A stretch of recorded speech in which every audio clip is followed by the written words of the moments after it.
अचानक। आइए नजर डालते हैं आज की कुछ महत्वपूर्ण खबरों की ओर। दुनिया का सबसे बड़ा शेर के आकार का मां दुर्गा मंदिर अहमदाबाद जिले के साड़ंद तालुका के वनालिया गांव में बनने जा रहा है, जो आध्यात्मिकता, शक्ति और साहस की प्रतीक मां दुर्गा के अद्वितीय रूप की पूजा करने का अवसर प्रदान करेगा। भूमि पूजन का समारोह 17 नवंबर 2024 रविवार को सुबह 11:30 बजे साड़ंद तालुका के नाला सरोवर रोड पर वनालिया गांव में आयोजित किया गया था। दयामूर्ति गुरु के मुताबिक इस मंदिर के अंदर मां दुर्गा की 21 फीट ऊंची मूर्ति के दर्शन होंगे, साथ ही 51 शक्तिपीठों के दर्शन का लाभ भी लिया जा सकता है। इसी मंदिर परिसर में सदा व्रत की व्यवस्था भी की जाएगी। यह मंदिर न केवल आस्था का स्थान होगा, बल्कि दुनिया में अद्वितीय कला और आध्यात्मिक विकास का स्थान भी होगा। हम एकता, आस्था और आध्यात्मिकता के इस विशाल परिसर को आगे बढ़ा रहे हैं। परिसर में तीर्थ यात्रियों के लिए ध्यान केंद्र, जलपान और विश्राम के लिए विशेष सुविधाएं, साथ ही स्थानीय समुदाय के लिए अनुकूलित गतिविधियां शामिल होंगी। यह मंदिर गुजरात के भावी श्रद्धालुओं के लिए एक नया आध्यात्मिक और सांस्कृतिक केंद्र बनेगा,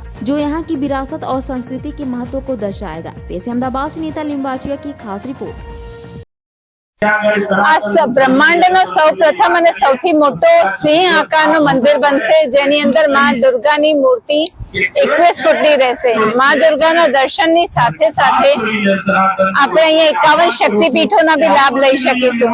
51 શક્તિપીઠોના લાભ લઈ શકવાના દર્શનનો લાભ જે એક સાધારણ માણસને આખી જીવન યાત્રામાં પોસિબલ નથી રહેતું, એ બધું પોસિબલ થશે અહીંયા 51 શક્તિપીઠોના દર્શનથી। એની સાથે સાથે આ મંદિરની અંદર યજ્ઞશાલાની જોડે જોડે આપણે એમ કહી શકીએ કે ભંડારા, સદાવ્રતની વ્યવસ્થા રહેશે। ભારતીય સંસ્કૃતિને બચાવવાનું આ મંદિરનું પ્રથમ કર્તવ્ય અને ઉદ્દેશ્ય રહ્યું છે। ભારતીય સંસ્કૃતિને કઈ રીતે બચાવવાનું, એમનું જ્ઞાન આપવાનું, જેથી કરીને આગળ આવનારી આપણી પીઢી છે એમને ખ્યાલ આવે કે અમારી ભારતીય સંસ્કૃતિ શું છે, જેને આપણે વિદેશી લોકો બી અપનાવી રહ્યા છે। ભારતીય સંસ્કૃતિને બચાવવાનું મેઇન ઉદ્દેશ્ય મા શક્તિ આશ્રમ અને મા દુર્ગા મંદિરનું રહેશે। અહીંયા સદાવ્રતની સુવિધા રહેશે, ફ્રી મેડિકલ સુવિધાઓ બી રહેશે। એના સિવાય બી ગરીબ બચ્ચાઓ અને ગરીબ જે દીકરીઓ છે ગામની અને આજુબાજુના ગામની, એમને દત્તક લઈને એમની કરવામાં આવશે।